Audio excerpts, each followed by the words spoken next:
وہ ہاتھ میں پکڑے گولڈ کے لاکٹ سیٹ کو اس کی سراہی دار گردن کا حصہ بنا گیا تھا۔ ماشاء اللہ، میرے شیر کی پسند لاجواب ہے۔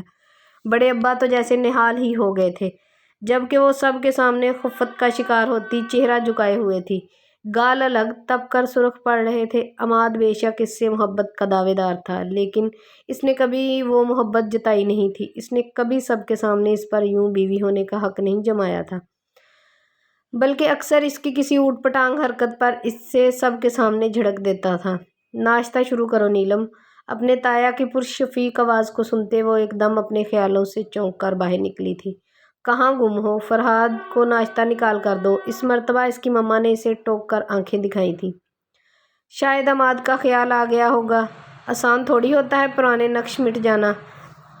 اس کی بھابھی اٹھنے سے پہلے اپنی کڑوی زبان کا زہر اگلنا نہیں بھولی تھی۔ جبکہ نیلم کے بھائی نے اپنی بیوی پر ایک سخت گوری ڈالی تو وہ اونھ کر کے اپنے بیٹے کو لیے وہاں سے نکلتی چلی گئی تھی۔ اپنی بیوی کو سمجھا کر رکھیں بھائی، ورنہ اگر میں نے سمجھایا تو ان سمت آپ کو بھی اچھا نہیں لگے گا۔ میں نہیں چاہتا اس گھر کا ماحول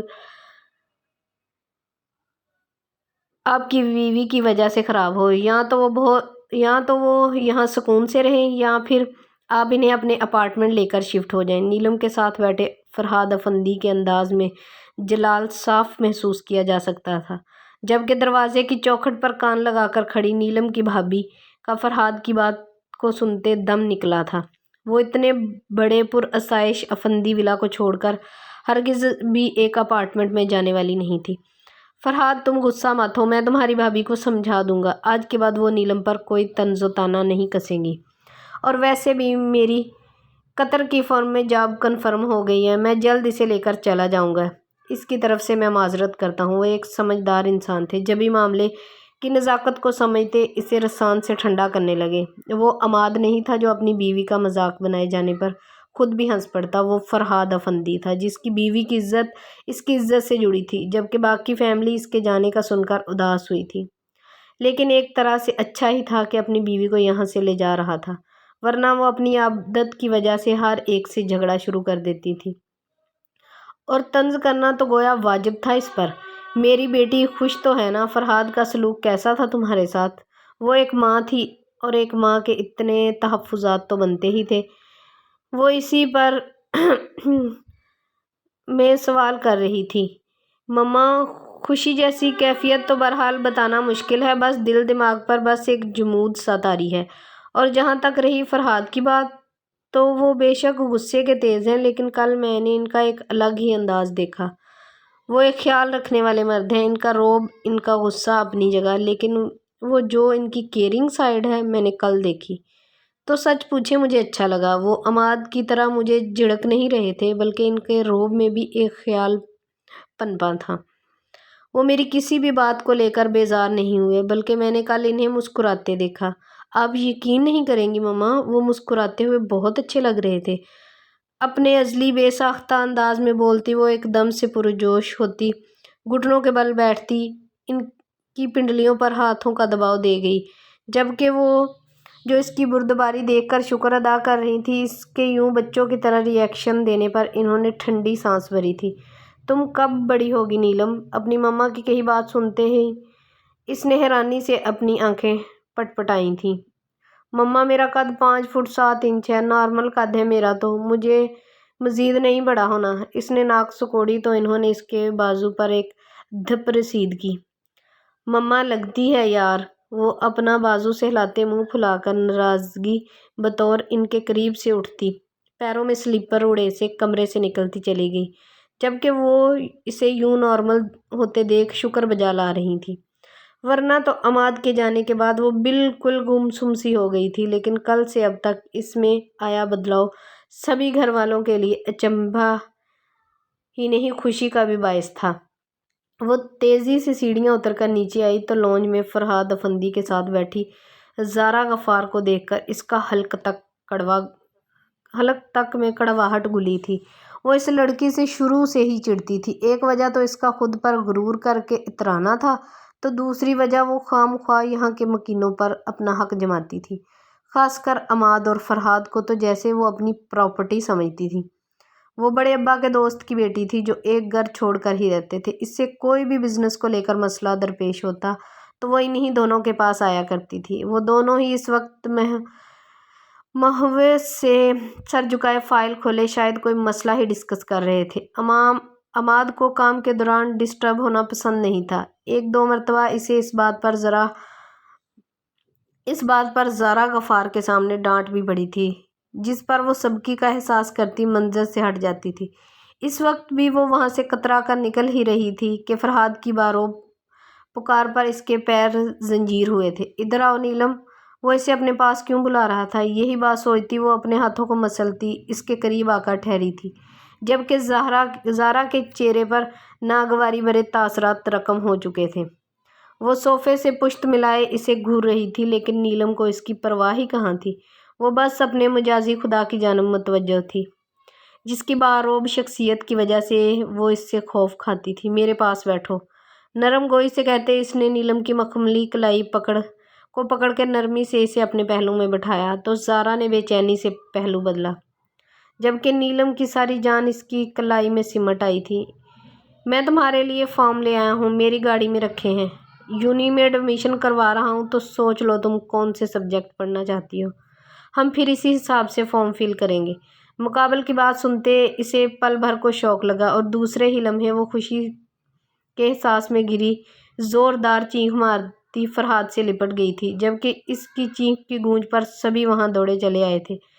آپ لوگ پریشان کیوں لگ رہے ہیں؟ اپنی بیوی کے گرد حصار قائم کیے وہ گھر والوں کو دیکھ سنجیدگی سے متصفر ہوا تو وہ سب ایک دم ہوش میں آتے نیلم کو گھورنے لگے تھے۔ سوری، خوشی میں چینخ تھوڑی اوپر ہو گئی۔ معصومیت سے کان کی لو کو چھوتے وہ معذرت خواہ ہوئی تو سب کے لبوں پر اس کی وجہ سے مسکراہٹ کھل گئی تھی، جبکہ فرہاد افندی نے بے ساختہ جھکتے اس کا سر چوما تھا، تو وہیں زارا غفار جل بن گئی تھی۔ البتہ نیلم ہوش میں آتی خفت کا شکار ہوئی اس سے دور ہوئی تو فرہاد افندی نے اسے آرام سے آزاد کر دیا۔ وہ خوش تھا کہ وہ لڑکی واپس اپنے رنگ میں لوٹ رہی تھی۔ کل اس کا یونی کا پہلا دن تھا اور اس خوشی میں اسے نیند ہی نہیں آ رہی تھی۔ فرہاد افندی نے اپنا کام مکمل کر کے لیپ ٹاپ سائیڈ پر رکھا اور ایک نظر بے چینی سے کروٹیں بدلتی اپنی شریک حیات پر ڈالی۔ کیا ہوا، نیند نہیں آ رہی ہے؟ 11 بجاتی وال کلاک پر نظر ڈالتے وہ سنجیدگی سے متصفر ہوا تو وہ منہ بسوڑتی جٹ اس بات میں سر ہلا گئی تھی۔ ان چند دنوں میں فرہاد کی ہی بدولت وہ اب کھل کے اپنی فیلنگ اس سے شیئر کر لیتی تھی۔ چلو آؤ، میں تمہیں آئس کریم کھلانے لے چلتا ہوں، ہو سکتا ہے پھر نیند آ جائے۔ مقابل کی اس پیشکش پہ اس کی پوری آنکھیں واہ ہوئیں تو وہ پل بھر میں ان شربتی آنکھوں میں ڈوب کے ابھرا تھا۔ کیا ہوا، نہیں چلنا؟ اچانک اس پر جھکتے مقابل نے اس کے چہرے پر اپنی انگشت شہادت سے مخملی گال کو چھوا تو وہ کرنٹ کھا کر اٹھتی سیدھی فرہاد افندی کے چوڑے سینے کا حصہ بنی تھی۔ اب اتنی بھی عجلت دکھانے کو نہیں کہا تھا، شرارت میں گھلا باروب لہجہ اور مقابل کے پہلو پر شدت سے محسوس ہوتا دہکتا لمس نیلم کی جان گویا بڑی مشکل میں آئی تھی۔ فرہاد، پہلی مرتبہ ٹکڑوں کی صورت میں یہ نام مقابل کے لبوں سے ادا ہوتے اسے سرشاری ہی نہیں بے خود بھی کر چکا تھا، لیکن اس نے محسوس کیا وہ ہولے ہولے لرز رہی ہے تو وہ نرمی سے اسے خود سے الگ کرتا اس کے سر پر پیار دیتے پیچھے ہو کر بیڈ سے اترتا اپنے گلے بالوں میں ہاتھ چلانے لگا تھا۔ بلیک کارگو پر لیونڈر کلر کی شرٹ پہنے وہ اپنے گھریلو حلیے میں بھی بلا کا ہینڈسم لگ رہا تھا، خاص کر اس کے ترشیدہ شیو جو اس کے تیکھے نقوش پر سج کر اسے ہینڈسم ہی نہیں باروب بھی بناتی تھی۔ کھڑی مغرور ناک اور چوڑا روشن ماتھا، وہ ہر لڑکی کا خواب اکلوتا چاند تھا جو اس کے آنگن میں اترا تھا۔ اسے علم بھی نہیں ہو سکتا تھا کہ وہ ٹکٹکی باندھے اسے دیکھے گئی تھی۔ باقی کا مجھے گھر آ کے دیکھ لینا، ابھی چلو ہمیں دیر ہو رہی ہے۔ اس کے سر پر 2 انگلیاں مارتے وہ اپنے ازلی باروب انداز میں اس سے مخاطب ہوا تو وہ ہڑبڑا کر تیزی سے بستر چھوڑ کر اٹھ کھڑی ہوئی اور اپنے کپڑے دیکھنے لگی۔ گلابی رنگ کی سادہ شلوار قمیض میں وہ خود بھی گلابی رنگ میں گھلی تھی۔ لباس ٹھیک ہے، بس شال لے لو۔ اس سے پہلے کہ وہ چینج کا سوچتی اس کی سوچ کو روک لگا گیا تھا۔ وہ دوڑنے کے انداز میں شال لینے ڈریسنگ روم میں گھسی تو فرہاد افندی کی نظروں نے اس کی ناگن چوٹی سے نظریں ہٹائیں۔ ایک دن ان حسین زلفوں کے سائے میں مجھے پوری رات بسر کرنی ہے، ایک ایسی حسین رات جس میں تم اور میں تم بن جائیں۔ دل میں ابھرتے سرکش جذبوں کو تسلی بھری تھپکی دیتے وہ پراسرار سا مسکرایا تھا۔ اتنی دیر میں وہ کالی شال خود پر اچھے سے لپیٹے باہر نکلی تو فرہاد نے بڑے حق سے آگے بڑھتے اس کے ہاتھ کو اپنے ہاتھ میں لیا اور باہر کی جانب قدم بڑھا دیے۔ جس وقت ان کی گاڑی گیٹ سے نکل رہی تھی ٹھیک اسی وقت زارا غفار نے اپنے ٹیرس پر کھڑے ان دونوں کو رات کے اس پہر یوں ساتھ نکلتے دیکھ نفرت سے دانت کچکچائے۔ کچھ دن پہلے تک کماد کے غم میں مر رہی تھی اور اب کہاں گیا وہ غم؟ معصوم بنتی ہے بس لیکن معصوم ہے نہیں۔ اس کی سوچ پل پل نیلم کو لے کر زہر آلود ہو رہی تھی تو وہیں فرہاد نے گاڑی میں بیٹھ کر اس کے لیے اس کی فیورٹ آئس کریم منگوائی۔ جب تک اس نے آئس کریم ختم کی وہ اس کی اوٹ پٹانگ باتوں کو خاموشی سے سنتا رہا۔ جس وقت وہ گھر پہنچے گھڑی رات کے 1 بجا رہی تھی۔ نیلم واش روم سے برش کر کے نکلی تو فرہاد افندی بستر پر دراز تھا اور کمرے میں نائٹ بلب جل رہا تھا۔ وہ بستر پر لیٹ کر اس کی جانب کروٹ کر گئی۔ چند سیکنڈ بعد ہی پلک جھپکنے کی بات تھی وہ فرہاد افندی کے بازوؤں میں گھیرے میں تھی۔ سو جاؤ اور مجھے بھی سکون سے سونے دو۔ اس نے گھبرا کر مزاحمت کرنی چاہی تھی کہ مقابل کی گمبھیر آواز کی سماعت کی نظر ہوتی ساکت کر گئی۔ شب بخیر۔ اس کی کنپٹی کو چومتے وہ پرسکون ہوتا آنکھیں موند گیا جبکہ وہ بے ترتیب دھڑکنوں کے ساتھ اس کے سینے میں چھپی تھی۔ یونی کا گیٹ پار کرتے ہی اس کی پہلی نظر ہی سیدھی اپنے مجازی خدا کی جانب اٹھی تھی جو چارکول گرے پینٹ کوٹ میں سن گلاسز لگائے گاڑی سے پشت ملائے شاید اسی کے انتظار میں تھا جبکہ سب صنف ناز کی نظریں اسی چارمنگ کی جانب اٹھی تھیں جو اپنی شاندار پرسنالٹی کی وجہ سے ہر ایک کی نظروں کا مرکز تھا۔ وہ ایک دوسرے کے کان میں گھسی لڑکیوں کو دیکھتی تیزی سے فرہاد افندی کے قریب ہوئی تھی۔ یونی کا پہلا دن کیسا رہا؟ وہ اس کے لیے فرنٹ ڈور کھولتا سنجیدگی سے مخاطب ہوا تو وہ اچک کر پسنجر سیٹ پر جا بیٹھی۔ اچھا تھا، مختصر جواب دیتے اس نے ڈیش بورڈ پر رکھی پانی کی بوتل کا سیل کھول کر اسے لبوں سے لگاتے آدھا خالی کر دیا۔ اتنے میں فرہاد افندی گاڑی کا ڈور کھول کر ڈرائیونگ سیٹ سنبھال چکا تھا۔ اس سے پہلے کہ وہ پانی کی بوتل واپس رکھتی اس نے نیلم کے ہاتھ سے پانی کی بوتل لی اور وہ باقی کا بچا ہوا پانی خود پینے لگا۔ میرا جھوٹا ہے، وہ تیزی سے بولی لیکن وہ چند سیکنڈ میں بوتل خالی کر چکا تھا۔ تمہارا جھوٹا ہے تو کیا پانی زہریلا ہو گیا؟ وہ خالی بوتل ڈیش بورڈ پر ڈالتے جھک کر اس کی سیٹ بیلٹ لگانے لگا تو نیلم سیٹ میں دھنسی تھی۔ مقابل کی دہکتی سانسوں اسے اپنی تھوڑی پر شدت سے محسوس ہوئی تو وہ اپنی سانسیں تک روک گئی۔ جبکہ وہ بے نیاز سا سیدھا ہونے لگا تو اس کے لب نیلم کی تھوڑی سے مس ہوئے جس سبب نیلم کے پورے جسم میں ایک کرنٹ سا دوڑ گیا۔ وہ ایک دم سے سہمی تھی۔ کسی کا جھوٹا کھانا اچھی بات نہیں ہوتی، اس نے عماد کا کہا جملہ دہرایا تھا جو اس نے نیلم کی عادت کو ٹوکتے ہوئے کہا تھا۔ تو میں کسی بھی نہیں وائف، میں آپ کا شوہر ہوں اور ہم ایک دوسرے کا جھوٹا کھا پی سکتے ہیں۔ تمہیں اگر اعتراض ہے تو تم میرا جھوٹا مت کھانا پینا۔ گاڑی روڈ پر ڈال کر احتیاط سے چلاتے مقابل کی ساری توجہ کا مرکز نیلم افندی کی ہی ذات تھی۔ کچھ کھاؤ گی؟ اس کی خاموشی مقابل کو اچھی نہیں لگی تو اسے مزید بولنے کے لیے اکسانے لگا۔ مجھے بھوک لگی ہے لیکن گھر چل کر کھائیں گے۔ تائی امی نے کہا تھا کہ وہ آج لنچ میری پسند کا بنوائیں گی۔ وہ جو عماد اور فرہاد کا موازنہ کرنے میں مگن تھی فرہاد کے پوچھے گئے سوال کو سنتی اپنی مخصوص انداز میں بولنا شروع ہوئی تو پورے رستے ہی بولتی آئی تھی۔ اس نے آج یونی میں کیا پڑھا، پروفیسر کیسے تھے، وہ سب مزے سے اسے بتا رہی تھی۔ اس کے چہرے پر بچوں جیسی چمک اور رونق تھی۔ فرہاد افندی کو اس کا یہی بے ساختہ معصوم انداز تو اچھا لگتا تھا لیکن اس کے بھائی کی زندگی میں رہتے وہ اپنا ہر رنگ تقریباً کھونا شروع ہو گئی تھی لیکن فرہاد افندی اس کے وہی سب رنگ واپس لا رہا تھا۔ اس کے بھائی نے جو اس کے ساتھ ظلم کیا تھا یہ سب اس کی تلافی تھی لیکن وہ یہ نہیں جانتا تھا کہ عنقریب اسے نیلم سے شدید والی محبت ہو جائے گی۔ اچانک ہی کچھ عرصے کے لیے فرہاد کو ملک سے باہر جانا پڑا تھا۔ وہ کسی بزنس کورس کے سلسلے میں امریکہ جا رہا تھا۔ صبح اس کی فلائٹ تھی۔ اس نے اپنی ساری پیکنگ خود کی تھی۔ اب بس وہ ایک مخصوص کالے بیگ میں اپنے ضروری کاغذات چیک کر کے رکھتا جا رہا تھا۔ جب نیلم کمرے میں داخل ہوئی تو وہ بیگ کی زپ بند کرتا بیگ ایک طرف رکھ گیا تھا۔ آپ کی کافی؟ نیلم نے اسے کافی پکڑائی تو وہ اس کے ہاتھ سے کافی کا مگ تھام کر سائڈ ٹیبل پر رکھتے اس کا ہاتھ پکڑتے اسے اپنے پہلو میں بٹھا گیا تو وہ سوالیہ نظروں سے اس کی جانب دیکھنے لگی تھی۔ مجھے یاد کریں گی؟ نہ جانے کیوں مگر اچانک ہی وہ اس سے یہ سوال پوچھ گیا تھا۔ پتہ نہیں، یا شاید ہاں، یاد کروں گی، وہ کچھ کنفیوز سی صاف گوئی سے بولی، جبکہ نہ جانے کیوں مگر اسے نیلم کا یہ جواب پسند نہیں آیا تھا۔ شاید وہ اس کے منہ سے کچھ اور سننے کا متمنی تھا۔ ان کی شادی کو 1 ماہ کا عرصہ گزر چکا تھا۔ ان کے درمیان شوہر بیوی والا تعلق نہیں تھا مگر ان کے بیچ کافی حد تک دوستانہ تعلق بن گیا تھا۔ نیلم اب بے جھجک اس سے دل کی بات کہہ جاتی تھی۔ چلو ٹھیک ہے، یاد آؤں تو کال کر لینا۔ خیر مجھے وہاں زیادہ عرصہ بھی لگ سکتا ہے، تو یہاں تم نے خوب دل لگا کر پڑھنا ہے۔ مجھے پڑھائی سے متعلق کوئی شکایت نہیں ملنی چاہیے، باقی تم جیسے چاہو رہو، مگر اپنے بیڈ روم کے علاوہ کہیں مت سونا، رات دیر تک مت جاگنا۔ ڈرائیور تمہیں کال کرے تو اسی وقت یونی سے باہر آنا۔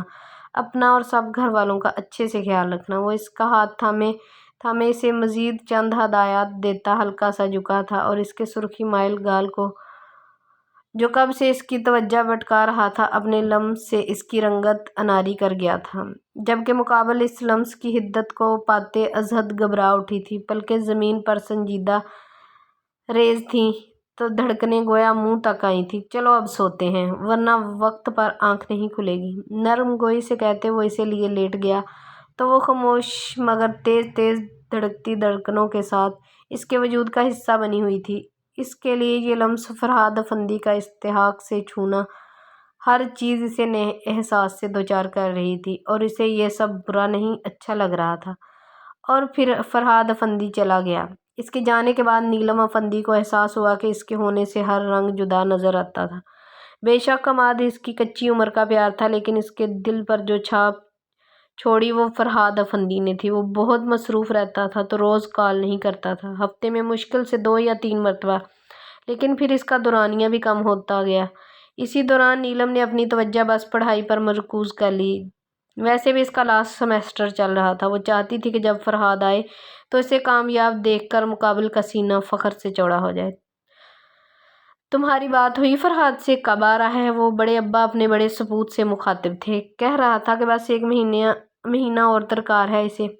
ویسے بھی آپ جانتے تو ہیں اس نے وہاں اپنا نیا بزنس شروع کیا ہے، وہ ایک دم سے تو نہیں آ سکتا، کچھ وقت تو لگے گا اسے۔ اپنے بیٹے کی تسلی کروانے پر وہ بس سر ہلا کر رہ گئے تھے، جبکہ نیلم کا دل نہ جانے کیوں اداس ہو گیا تھا۔ مقابل کی یاد اسے یوں ہی اداس کر دیتی تھی۔ کل تمہارا پہلا پیپر ہے تو وقت پر سو جانا، لیکن سونے سے پہلے بادام والا دودھ پینا نہیں بھولنا۔ میں ملازمہ سے کہہ کر دودھ تمہارے کمرے میں پہنچوا دوں گی۔ اپنی تائی اماں کی تاکید کو سن کر وہ مسکرا دی تھی۔ یہاں اسے سب کا پیار اور توجہ مل رہی تھی، لیکن دل بس ایک ہی کے پیار اور توجہ کا متمنی تھا۔ نیلم اپنا آخری پیپر دے کر گھر لوٹی تو گھر میں الگ طرح کی چہل پہل محسوس ہوئی تھی۔ اسے لگا کہ شاید گھر میں مہمان آئے ہیں۔ وہ بے انتہا تھکی ہوئی لوٹی تھی، جبھی گھر کے اندر جانے کے بجائے تیزی سے گارڈن کی طرف بنے دوسرے دروازے سے گھر کے اندر داخل ہوتے سیدھا اپنے کمرے میں گئی تھی۔ وہ اتنی زیادہ تھکی ہوئی تھی کہ بس باتھ لے کر سونا چاہتی تھی۔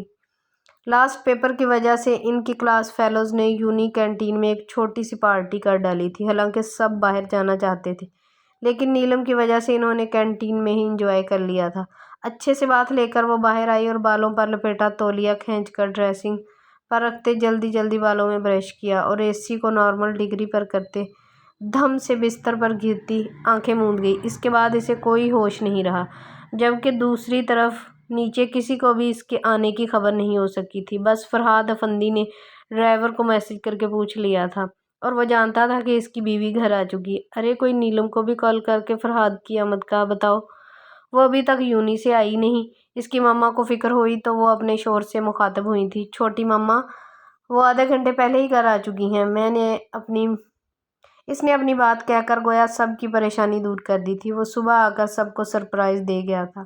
ناشتہ چونکہ اس نے فلائٹ میں کر لیا تھا تو سب سے مل کر وہ سونے چلا گیا تھا اور ابھی کچھ دیر پہلے ہی جاگ کر نیچے چلا آیا تھا۔ آج کوئی بھی مرد حضرات آفس نہیں گئے تھے۔ اس کی آمد کا سنتے زارا بھی چلی آئی تھی اور اب چائے کی چسکیاں بھرتے مزے سے فرہاد افندی سے گپیں ہانک رہی تھی، جو پہلے سے زیادہ ہینڈسم ہو گیا تھا۔ میں ملازمہ کو بھیج کر اسے خبر کرواتی ہوں۔ انہیں اپنی بیٹی سے اس قدر لاپرواہی کی توقع نہیں تھی۔ وہ اندر ہی اندر اس پر شدید غصہ ہو چکی تھی۔ چھوٹی مما، وہ تھکی ہوئی آئی ہیں، پلیز اسے آرام کرنے دیں۔ میں کون سا کہیں بھاگے جا رہا ہوں؟ وہ اٹھ کر آرام اور تسلی سے مجھ سے مل لے گی۔ اس کے حتمی سنجیدہ انداز سے بولنے پر وہ چپ کر گئی تھی، جبکہ زارا نے جلن کے مارے اپنی ناک سکوڑی تھی۔ چلے اب میں چلتی ہوں، دراصل مجھے شاپنگ کے لیے نکلنا ہے۔ وہ فرحاد سے ملتی وہاں سے اٹھ آئی تھی۔ وہ ایک باشعور لڑکی تھی۔ نیلم سے نفرت بے شک اسے ابھی بھی تھی، لیکن وہ فرحاد کی خاطر اپنی زندگی خراب نہیں کر سکتی تھی، اس لیے اپنے والدین کے پسند کیے گئے لڑکے کے لیے اس نے حامی بھر لی تھی۔ 1 ماہ بعد اس کی شادی تھی۔ مزید کچھ وقت گھر والوں کے ساتھ گزار کر فرحاد افندی دل کی بڑھتی بے چینی کے سبب اپنے کمرے کا رخ کر گیا۔ جس وقت وہ نیم اندھیرے کمرے میں داخل ہوا، نیلم مزے سے گہری نیند میں غرق تھی۔ فرحاد افندی نے ڈور لاک کیا اور متوازن قدم اٹھائے بیڈ کی جانب بڑھنے لگا۔ بیڈ کے قریب ٹھہرتے اس سوئی کی آمد کو دیکھ یک بارگی اس کا دل بڑے بے دھڑک انداز میں دھڑکا تھا۔ انگوری رنگ کے لباس میں کھلے بال تکیے پر بکھرائے وہ اپنے حسن سے لاپرواہ اس کی آمد سے بے خبر تھی، جو پورے استحقاق سے اپنی بیوی کو دیکھنے میں مہو تھا، لیکن دید کی پیاس بجھتے نہیں بجھ رہی تھی۔ وہ ٹرانس کی کیفیت میں اس کے قریب بیٹھا اور ہاتھ بڑھا کر ان آوارہ لٹوں کو اس کے کان اور گردن سے ہٹانے لگا، جس سبب اس کی انگلیاں مقابل کی گال اور گردن کو چھوتی اس کے سرکش جذبات ابھار رہی تھیں۔ وہ اتنا عرصہ اس سے دور رہ کر اتنا تو جان چکا تھا کہ اس کا دل نیلم کے تابع ہو چکا تھا۔ وہ پہلے آ جانا چاہتا تھا، لیکن اس نے خود کو ہی نہیں نیلم کو بھی وقت دیا تھا۔ نیلم اس کے لیے اس کے بھائی کا کفارہ نہیں رہی تھی، بلکہ وہ اس کی محبت میں مبتلا ہو چکا تھا۔ عماد کے مرنے سے پہلے اسے عماد کی حقیقت کا علم ہو چکا تھا اور اس بات کو لے کر ان کے بیچ جھگڑا بھی ہوا تھا، لیکن عماد بھٹک کر شیطان کے رستے پر چل نکلا تھا۔ اس کی واپسی گویا اب ناممکن تھی۔ اگر وہ روڈ حادثے میں انتقال نہیں کر جاتا تو وہ اس کی سچائی سب کے سامنے لانے کا ارادہ رکھتا تھا، لیکن اس کی اچانک موت نے اس کا پردہ رکھ لیا تھا۔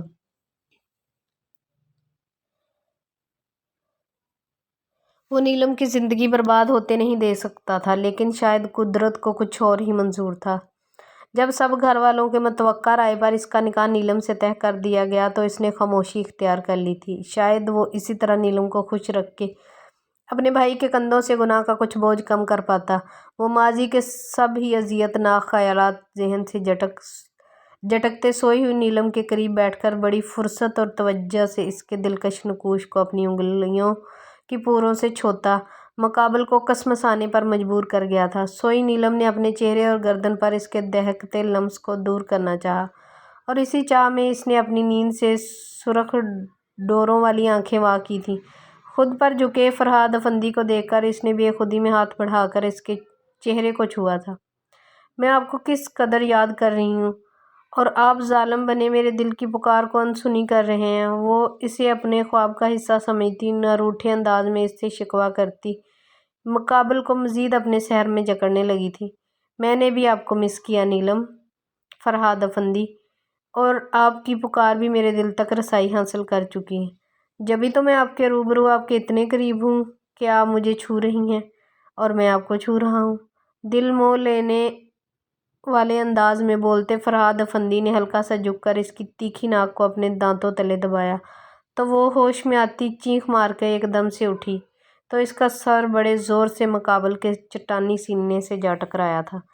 کیا کرتی ہو یار، ادھر مجھے دکھاؤ کہاں لگی ہے؟ اسے درد سے سسکاری بھر کے اپنے ماتھے پر ہاتھ رکھتے دیکھ وہ اسے پیار بھری ڈانٹ لگاتے نیلم کا ہاتھ ہٹا کر اس کے ماتھے کا معائنہ کرنے لگا تھا۔ ماتھا اچھا خاصا سرخ پڑ گیا تھا۔ اس نے اپنی جیب سے رومال نکال کر نیلم کے ماتھے پر رکھا اور اس جگہ اپنا منہ رکھ کر تیز تیز پھونک مارنے لگا، تو اس کی پھونک سے نکلتی حدت اس کے ماتھے کی جلن میں جیسے سکون اور تقویت کا باعث بن رہی تھی۔ آپ ٹھیک ہیں؟ 2-3 مرتبہ یہی عمل دہراتے وہ اس کے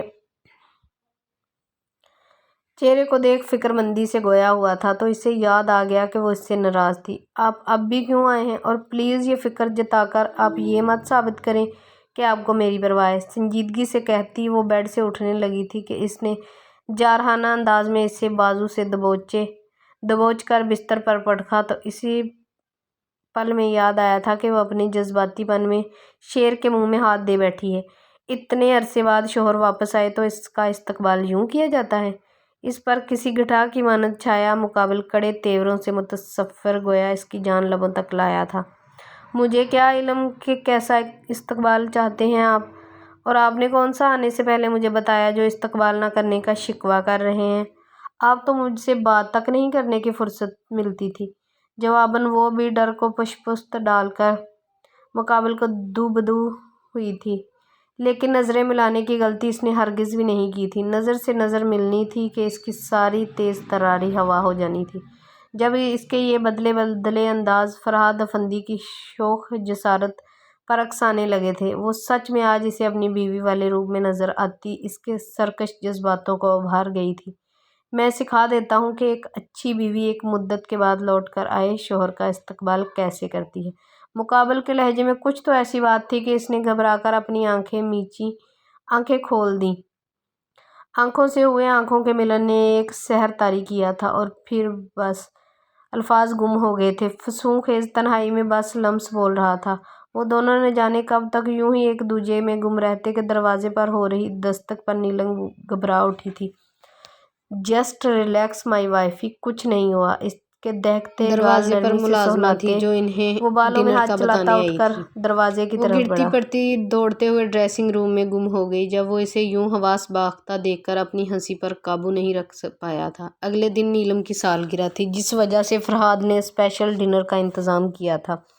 وہ اس کے ساتھ اکیلے میں وقت گزارنا چاہتا تھا۔ اس نے کال کر کے اسے ریڈی ہونے کا کہا، جبکہ باقی گھر والوں کے ساتھ مل کر وہ کیک کٹ کر کے اپنے گفٹ بھی ان سے لے چکی تھی۔ اس کے بھائی کی کال بھی آئی تھی تو اس کی بھابھی نے بھی شرمن حضوری اسے برتھ ڈے وش کر دیا تھا۔ بلیک کلر کی گھٹنوں کو چھوتی گھیر دار کٹ ورک فراک میں وہ کندن کی طرح دھمک رہی تھی۔ لائٹ سا میک اپ کیے، بالوں کی چوٹی بنائے، ایک کلائی میں بھر بھر کے سرخ رنگ کی چوڑیاں پہنے، دوسری کلائی میں ریسٹ واچ باندھے، اس نے درمیانی سائز کی جھمکیاں کان میں پہنی تھیں، گلے میں منہ دکھائی میں ملا چین لاکٹ پہن رکھا تھا۔ اس نے ایک نظر خود کو آئینے میں دیکھا تو مبہوت رہ گئی تھی۔ اس قدر تیاری کے ساتھ فرہاد افندی کے سامنے جانے کا سوچتے ہی اسے ٹھنڈے پسینے آنا شروع ہو گئے تھے۔ اتنے میں اس کے موبائل کی میسج بیپ سنائی دی تو اس نے جلدی سے فون اٹھا کر میسج چیک کیا تھا۔ جلدی سے نیچے آئیں۔ مختصر جملہ پڑھتے ہی اس نے دوپٹہ ایک اسٹائل سے سر اور گردن کے گرد لپیٹا اور شال سے اچھے سے خود کو کور کر کے پاؤں میں خصے پھنسائے۔ وہ تیزی سے کمرے سے نکل آئی تھی۔ خارجی دروازہ پار کرتے ہی بلیک کوٹ پینٹ میں اس نے فرہاد افندی کو اپنے ہی انتظار میں کھڑے پایا۔ اسے جھجک کر اپنے قریب آتا دیکھ فرہاد افندی کی نگاہ ایک لمحے کو بھی نہیں جھپکی تھی۔ وہ بلا کی حسین لگ رہی تھی، یوں لگتا تھا کہ عنقریب وہ مقابل کے عشق میں دیوانہ ہونے والا تھا۔ جبکہ وہ اس کی نظروں سے خائف چھوٹے چھوٹے قدم اٹھائے گاڑی کے پاس آ کر ٹھہری تو وہ ہوش کی دنیا میں لوٹا۔ اس کے لیے پسنجر سیٹ دروازہ کھول گیا تھا۔ وہ گاڑی میں بیٹھی تو وہ ڈور بند کرتے تیزی سے گھوم کر اپنی سیٹ سنبھال گیا تھا۔ اتنی دیر میں نیلم نے سیٹ بیلٹ لگائی، جسے دیکھ وہ سر جھٹکتا گاڑی اسٹارٹ کر کے گھر سے نکل آیا تھا۔ گاڑی میں اس وقت خاموشی چھائی ہوئی تھی، بس دو دلوں کے دھڑکنے کی صدا آ رہی تھی۔ وہ شہر کے سب سے بہترین ریسٹورانٹ میں اسے لایا تھا اور اس کے لیے اسپیشل ٹیرس پر ٹیبل سیٹ کروائی تھی، جہاں ان دونوں کے علاوہ کوئی نہیں تھا۔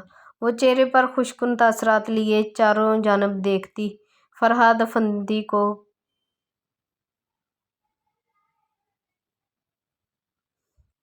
کیسا لگا میرا سرپرائز؟ اس کی جانب مخمور نظروں سے دیکھ مقابل کے لہجے میں ایک آنچ سی تھی۔ یہ سب بہت اچھا لگ رہا ہے، دھیمے شرم گلے لہجے میں بولتے وہ مقابل کو مزید اپنا اسیر کر رہی تھی۔ آپ کافی بدل گئی ہیں، مطلب میچور ہو گئی ہیں۔ وہ بے ساختگی اور آپ کا وہ بچپنا میں مس کر رہا ہوں۔ اس کے ساتھ والی کرسی سنبھالے فرہاد افندی نے اس کا ہاتھ تھام نرمی سے سہلایا تو گویا اس کی ساری جان اس جان لیوا لمس میں سمٹ آئی تھی۔ مما نے کہا ہے کہ میں اب بڑی ہو چکی ہوں تو مجھے بڑوں جیسی حرکتیں کرنی چاہیے۔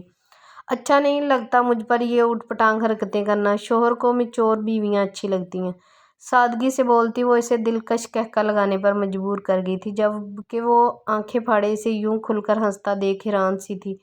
یار آپ اتنی کیوٹ کیوں ہیں؟ وہ سچ میں معصوم تھی۔ جو بات چھپانے والی تھی اسے وہ بھی بتا گئی تھی۔ آپ جیسی ہیں بالکل ویسی رہنا، مجھے بدلی ہوئی نیلم افندی نہیں چاہیے۔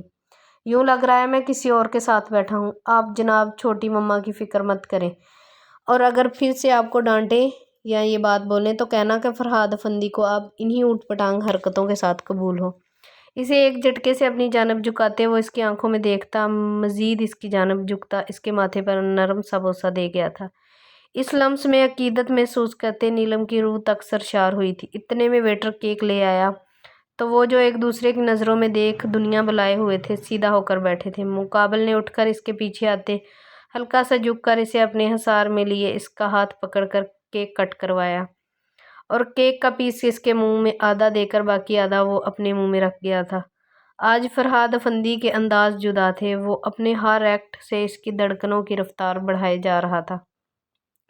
جسے اس کے نچلے ہونٹ پر لگی کیک کی کریم کو اس نے اپنے انگوٹھے سے سمیٹا تو وہ گویا خود میں سمٹ گئی تھی۔ پھر ہلکی پھلکی باتوں کے درمیان انہوں نے ڈنر کیا تھا کہ اس کے نمبر پر ایک جانے پہچانے نمبر سے کال آنے لگی، جسے دیکھ فرہاد افندی کے اعصاب تن گئے تھے۔ نیلم نے دیکھا کہ اچانک اس کے چہرے کے نرم نقوش میں کرختگی گلی ہے۔ اس نے کال ریسیو کرتے بس دوسری جانب کی بات سنی اور اٹھ کھڑا ہوا۔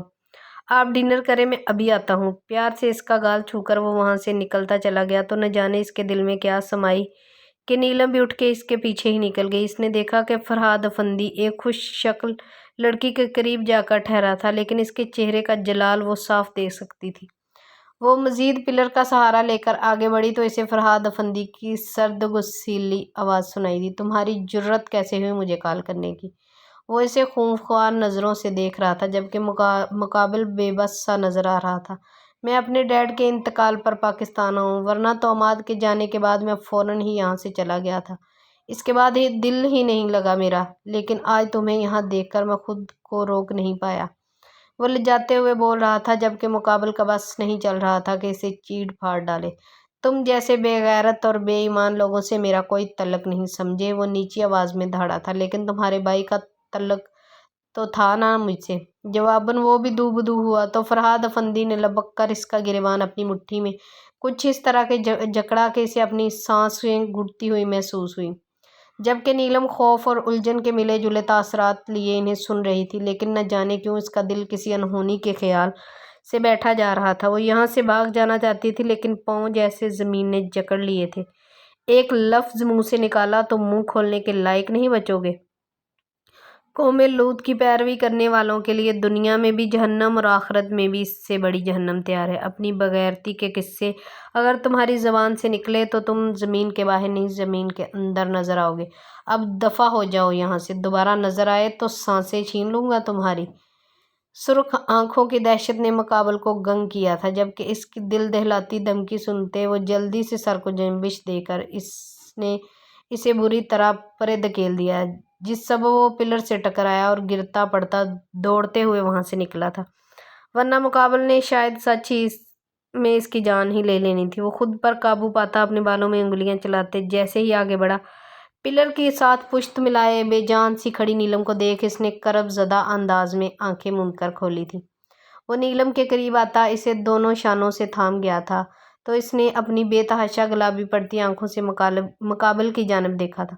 مجھے گھر جانا ہے۔ اس کے سپاٹ لہجے اور ویران آنکھوں کو دیکھ وہ فقط اثبات میں سر ہلا گیا۔ اس متعلق وہ فی الحال کچھ بھی بولنے کے قابل نہیں تھا۔ گھر آ کر وہ گاڑی سے تیزی سے نکل کر دوڑتی ہوئی اندر کی جانب بڑھ گئی تو وہ بھی لب بھینچ کر گاڑی سے نکل کر اس کے پیچھے ہی گیا تھا۔ وہ تو شکر تھا کہ سب گھر والے اپنے اپنے کمروں میں جا چکے تھے، ورنہ وہ کس کس کو اور کیا کیا وضاحتیں دیتا۔ وہ کمرے میں آیا تو نیلم کو تکیے میں منہ دیے ہچکیاں بھرتے دیکھ اس نے قرب سے آنکھیں میچی۔ وہ اس کا درد اچھے سے سمجھ رہا تھا۔ اس نے ڈور لاک کیا اور اسے کچھ دیر کھل کر رونے دیتا خود چینج کرنے چل دیا تھا۔ 10 منٹ بعد وہ شاور لے کر چینج کر کے واپس آیا تو وہ اب بھی اسی طرح لیٹی ہوئی ہچکیاں بھر رہی تھی۔ اس مرتبہ فرہاد افندی کی تیوری چڑھی تھی۔ بس کریں، اور کتنا رونا ہے؟ سنجیدگی سے کہتے وہ اس کے قریب بیٹھا تھا کہ وہ ایک جھٹکے سے اس کے وجود کا حصہ بنتی اس کی پشت پر دونوں ہاتھ کس گئی تھی، جبکہ وہ اس کی اس حرکت پر ساخت ہوا تھا۔ کیوں کیا عماد نے میرے ساتھ ایسا؟ وہ جب مجھ سے محبت نہیں کرتے تھے تو کیوں مجھے دھوکے میں رکھ کر شادی کی؟ شاید وہ سمجھے کہ میں معصوم ہوں تو وہ مجھے آرام سے بیوقوف بنا لیں گے، اور دیکھیں وہ اپنے مقصد میں کامیاب رہے۔ وہ زکام زدہ لہجے میں بولتی ایک مرتبہ پھر شدت گریہ سے رو پڑی تو فرہاد افندی نے اس پر اپنی گرفت مضبوط کرتے اس کا سر چوما تھا۔ یہ اس کی اذیت کم کرنے کی ایک کوشش تھی۔ یوں لگ رہا ہے کہ عماد کی آج موت واقع ہوئی ہے، اور یہ سچ بھی ہے، میرے دل سے آج ان پر فاتحہ پڑھ لی ہے۔ روتے ہوئے بولتی اس نے ہچکی بھری تو اس کی کمر سے ہلانے لگا۔ وہ کبھی میرے نزدیک نہیں ہوتے تھے، اور میں کبھی قریب ہو جاؤں تو جھڑک دیتے تھے۔ انہوں نے کبھی مجھے یوں نہیں دیکھا جیسے آپ دیکھتے ہیں، کبھی یوں نہیں چھوا جیسے آپ چھوتے ہیں۔ آپ کے ساتھ نے مجھے مکمل ہونے کا احساس دلایا، ورنہ عماد کے ساتھ تو میں ادھوری سی تھی۔ وہ بولتے ہوئے پھر ہچکی بھر گئی تو فرہاد افندی نے ایک مرتبہ پھر جھک کے اس کا سر چوم کر اس کی پشت کو سہلایا۔ میں کیسے دیکھتا ہوں تمہیں؟ اس کے لرزتے وجود اور ذہنی حالت کو دیکھ اس نے بات بدلنا شروع کی تھی۔ آپ استحقاق اور پیار بھری نظروں سے دیکھتے ہیں۔ آپ کا یوں دیکھنا مجھے حیا میں مبتلا کر دیتا ہے، لیکن مجھے اچھا بھی لگتا ہے۔ اور آپ جب چھوتے ہیں تو پیٹ میں تتلیاں سی اڑتی ہیں، دل کی دھڑکنیں بڑھ جاتی ہے اور ہتھیلیوں میں پسینہ پھوٹ پڑتا ہے۔ آپ جب مجھے عزت دے کر آپ بولتے ہیں تو دل میں گدگدی سی بھی ہوتی ہے۔ وہ اپنی سادگی بھری روانی میں بڑی معصومیت سے اپنے دل کا حال اس کے گوش گزار کرتی، گویا اسے ساری دنیا کی دولت سے نواز گئی تھی۔ اب بس کریں، اپنے اتنے حسین اظہار سے کیا آپ میری جان ہی لے لیں گی؟ مقابل کا گمبھیر لہجہ اور دست و لب کی جسارتوں پر اسے احساس ہوا کہ وہ کس قدر بے باکی سے کیا بول گئی ہے۔ وہ ایک دم گھبرا کر اس سے دوری بنانے لگی تھی کہ وہ اسے لیے یوں ہی بیڈ پر گرا تھا۔ اس قدر خوبصورت اظہار پر انعام تو بنتا ہے مسز فرہاد افندی۔ اس کی ناک سے ناک ٹکراتے مقابل کے لہجے کی حدت پر اس کا چہرہ دہک کر بانپ چھوڑنے لگا تھا۔ آج کے بعد ہم اس ٹاپک پر کبھی بات نہیں کریں گے، بلکہ ہم دونوں بس اپنے آنے والے بچوں کے بارے میں ڈسکس کریں گے۔ اس کے گلابی چھلکاتے گلوں کو باری باری چھوتے وہ اسے اچھے سے باور کروا گیا تھا، تو وہ سر کو عذبات میں جنبش دے کر بچوں والے ٹاپک کا سنتی بے انتہا خوش ہوئی تھی۔ ویسے بھی وہ انسان اب دنیا سے جا چکا ہے، وہ اس کے بارے میں بات کر کے اس کے گناہوں کا بوجھ نہیں بڑھانا چاہتی تھی۔ فرہاد، مجھے بچے بہت پسند ہیں، وہ بھی ڈھیر سارے۔ وہ ایک دم پرجوش سی بولتی کسی خوشکن خیال میں گم ہوئی تھی۔ مطلب 2 بچے کافی نہیں ہوں گے؟ وہ معصوم بن کر سوال کرتا اس کی چوٹی کے بالوں کو کھولنے لگا تھا۔ آج اس کے دل کی جسارتوں کے تمام کا دن نہیں تھا۔ نہیں بھئی، یہ 2 بچے کیا ہوتے ہیں؟ مجھے تو کم از کم 4 بچے چاہیے۔ وہ اپنی دھن میں بولتی مقابل کے بدلتے تیوروں کو دیکھ نہیں پائی تھی، جو اس کے ریشمی زلفوں کو مٹھی میں بھرتے ان کی مہک سانسوں میں بسائے بے خود ہوا تھا۔ جو میری سرکار کا حکم، غلام تو ہر دم حاضر ہے۔ میں تم سے بے پناہ محبت کرتا ہوں میری زندگی۔ سرکش جذباتوں کو ڈوب کے ابھرتے مرد کی جانب سے ملنے والی محبت اور عزت ہی عورت کا کل سرمایہ ہوتی ہے۔ جو مرد اپنی عورت کو اس سرمایہ سے مالا مال رکھتے ہیں، ان کی عورت سدا خوش اور